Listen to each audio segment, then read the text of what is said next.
Ayun yung first fry natin.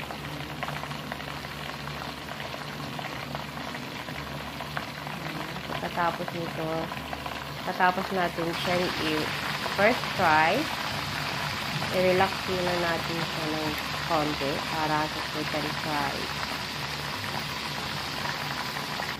Ayan. Ayan na, inuuna muna natin siya. Relax muna natin siya ng konti.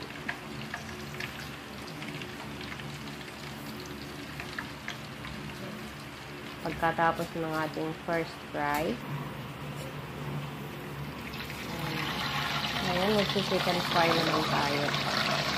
Ayan, hindi na siyang tagalan kasi kapait na siya masyado kapag masyado siyang nababad sa mantika. Tingnan lang natin na talagang nalutong na siya.